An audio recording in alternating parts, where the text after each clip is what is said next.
Exercise చేయాలా? Walking చేయాలా? ఇది చాలా ఇంపార్టెంట్ విషయము అందరికి తెలియాలి. ఒక విధంగా 2 చేయడము చాలా బెనిఫిట్ ప్రతి మనిషికి. కొంతసేపు వాకింగ్ చేసి, కొంతసేపు ఎక్సర్సైజ్ చేయడం అనేది చాలా మంచి అలవాటు. ఎందుకంటే వాకింగ్ అనేది ప్రతి ఒక్కరికి one of the best exercises. Walking చేయడం వల్ల మన అంటే టాప్ టు ది బాటమ్ ఉన్న ఆర్గాన్స్, పార్ట్స్ అన్నీ బెనిఫిట్ అవుతాయి. స్పెషల్లీ ఆర్థోపెడిక్స్గా చూస్తే మసిల్స్, బోన్స్, జాయింట్స్ కూడా బెనిఫిట్ అవుతాయి.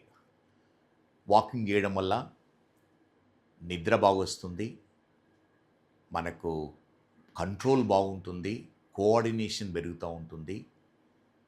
తర్వాత మిగతా పార్ట్స్ కూడా హార్ట్, లంగ్స్, కిడ్నీ అవి కూడా బెనిఫిట్ అవుతుంటాయి. కానీ వాకింగ్ అలోన్ ప్రాబబ్లీ సరిపోదు. యంగ్స్టర్స్ అయినా, ఓల్డ్ ఏజ్ పీపుల్ అయినా కొన్ని ఎక్సర్సైజెస్ అనేది చాలా important. Specially muscles, bone, joint health కొరకు ఎక్సర్సైజ్ అనేది వెరీ బెనిఫిషియల్ ఉంటుంది. ఎందుకంటే కొంత ఏజ్ తర్వాత మేబీ లేడీస్లో అయితే 40-45 తర్వాత, మెన్లో అయితే మేబీ 50-55 తర్వాత మన body mass, bones plus muscles తక్కువైపోతుంటాయి. దానిపైన లోడ్ పడినప్పుడే మన బోన్ మాస్ పెరుగుతుంది, మసిల్ మాస్ పెరుగుతుంటుంది. మీ అందరికీ తెలిసి ఉంటుంది. బోన్ మాస్ తగ్గడమును ఆస్టియోపోరోసిస్ ఆర్ ఆస్టియోపీనియా అంటాము. అదేవిధంగా మసిల్ మాస్ తగ్గడం అంటే మసిల్ వాటి సైజ్ తగ్గడము సార్కోపీనియా అంటాము. ఈ సార్కోపీనియా అనేది చాలామందికి తెలియదు, కానీ one of the biggest problems presently. Specially మన లైఫ్ స్పాన్ ఇంక్రీజ్ అయింది, లాంజివిటీ. ఒకప్పుడు 60 ఇయర్సే పెద్దగా ఉండేది, ఇప్పుడు 80-90 ఇయర్స్ వరకు జీవిస్తున్నారు. అందుకని ఇది మనం ఎఫర్ట్ చేయకపోతే ఈ మసిల్ మాస్ చాలా తక్కువ అవుతుంది. మసిల్స్ మాస్ మెయింటైన్ చేయాలంటే వెయిట్ బేరింగ్ ఎక్సర్సైజెస్ అంటాం. వెయిట్ బేరింగ్ ఎక్సర్సైజ్ అంటే చిన్న వెయిట్స్ తీసుకొని మన బాడీలో ఉన్న ప్రతి మసిల్కు కొంచెం లోడ్ ప్రొజెక్ట్ చేయాలి, అంటే లోడ్ అప్లై చేయాలి. వీటి చిన్న వెయిట్స్తో చేయొచ్చు. టెరాబ్యాండ్స్ అని ఉంటాయి. టెరాబ్యాండ్స్ లెగ్స్కి పెట్టుకొని, ఆర్మ్స్కి పెట్టుకొని స్ట్రెచ్ చేయడం వల్ల ఏమవుతుందంటే మసిల్స్ పైన లోడ్ పడి ఆ మసిల్స్ స్ట్రాంగ్ అవుతాయి. అంటే జనరల్ ఎలా over a period of evolution ఏమవుతుంది, మనం ఏ మసిల్ అయితే యూజ్ చేస్తామో అవి బలంగా తయారవుతాయి, ఏ మసిల్స్ యూజ్ చేస్తలేమో అవి కొంతవరకు డిసింటిగ్రేట్ అవుతాయి, తర్వాత రూడిమెంటరీగా అవుతాయి. సో అందుకని మన బాడీలో ఉన్న ప్రతి మసిల్కు లోడ్ పెట్టి ఎక్సర్సైజ్ చేయడం వల్ల ఏమవుతుందంటే వాటి మసిల్ స్ట్రెంగ్త్ కానీ, మసిల్ మాస్ కానీ మెయింటైన్ అవుతుంది.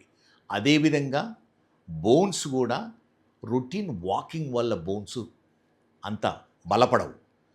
లోడ్ అప్లై చేసినప్పుడే ఆ బోను స్ట్రాంగ్గా తయారవుతుంది, స్పెషల్లీ ఈ ఏజ్ గ్రూపుల్లో. అదేవిధంగా చిన్నపిల్లల్లో కూడా ఈరోజు రేపుల్లో ఏమవుతుందంటే స్కూల్స్ అన్నీ క్లోజ్డ్ ఎన్వైర్న్మెంట్లో టీచింగ్ ఉంటుంది, ఫిజికల్ యాక్టివిటీ చాలా తక్కువ ఉంటుంది. ఇది హెల్దీ చిల్డ్రన్కు, హెల్దీ గ్రోత్కు ప్రాబబ్లీ సరైనది కాదు. ప్రతి చైల్డ్కు ఈ గ్రోయింగ్ ఏజ్ పీరియడ్లో అంటే అప్ టు 18, 20, 25 వరకు ఈ ఫిజికల్ యాక్టివిటీ అంటే రన్నింగ్, జంపింగ్, ఎక్సర్సైజు, స్పోర్ట్స్ అనేవి చాలా ఇంపార్టెంట్.